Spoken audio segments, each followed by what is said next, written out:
vous avez des colères redoutables. Et quand vous êtes en colère, vous n'avez plus de secret. Si vous avez payé un slip à votre mari, vous devez le dire. Moi, je te paye des slips, toi, tu m'as déjà payé quoi? Que Dieu nous délivre de cet esprit. Même quand les parents viennent vous visiter, vous avez un conflit avec le monsieur, mais vous mélangez le monsieur avec les parents, comme si les parents étaient aussi coupables que le conjoint. Un chrétien ne peut pas se conduire comme ça.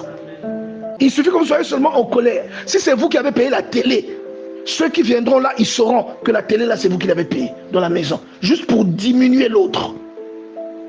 Que Dieu, un enfant de Dieu ne se conduit pas comme ça. Le diable peut instrumentaliser vos émotions. Une chose qui vous a blessé pour continuer de vous torturer avec cette chose et diminuer l'amour et l'affection que vous avez vis-à-vis de votre conjoint. Et ça aura des conséquences très graves. Parce que si l'affection diminue, vous allez cesser de désirer l'autre. Si vous êtes blessé, vous allez vous détourner de l'autre. Il y a des choses que vous allez faire par devoir, mais le cœur n'y est plus.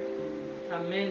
Vous louchez d'un œil. Vous vous souvenez que un jour, lui, il avait dit ça sur vous. Dieu savait, voilà pourquoi tu louches. Toi, tu crois que toi aussi. Et vous, depuis qu'elle avait dit ça, ça fait 5 ans. Parfois, la personne n'était pas mature. Jusqu'à aujourd'hui, vous avez gardé ça dans votre cœur. Tant que vous êtes comme ça, bien-aimé, vous êtes charnel. Amen. Il y a des choses auxquelles vous n'accéderez jamais. Il y a des grâces que vous n'obtiendrez jamais. Parce que Dieu n'opère pas avec cet esprit. L'impact de Dieu dans votre vie, c'est d'abord un impact sur votre esprit. Ça se répand ensuite en vous. C'est-à-dire, c'est manifesté. Les gens, quand ils vous voient, ils ressentent ça. Appartenir à Dieu, servir Dieu, c'est quoi? Ce n'est pas seulement prier, mais c'est l'homme que vous êtes. C'est la personne que vous êtes. Mais quand vous avez des colères foudroyantes, chaque fois que vous êtes en colère, les verres doivent se casser. L'ennemi peut utiliser votre colère pour faire de vous un serviteur moins puissant. Chaque fois que vous êtes en colère, même les voisins doivent apprendre que là-bas, quelqu'un est en colère.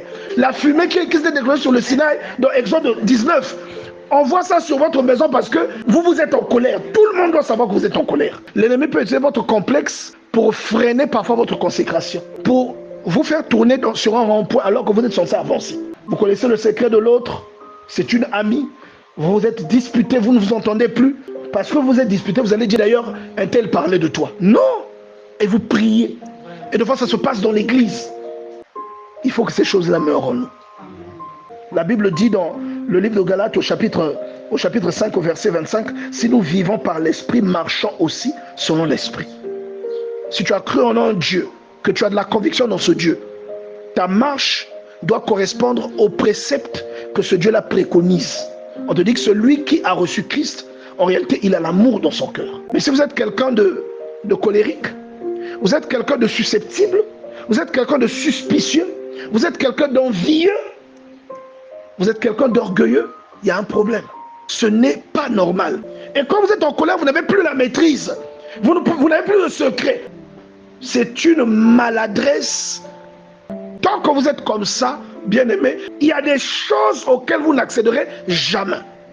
Il y a des grâces que vous n'obtiendrez jamais. Vous êtes charnel. Parce que Dieu n'opère pas avec cet esprit. Est-ce que vous comprenez ça? C'est ça. C'est ça en fait.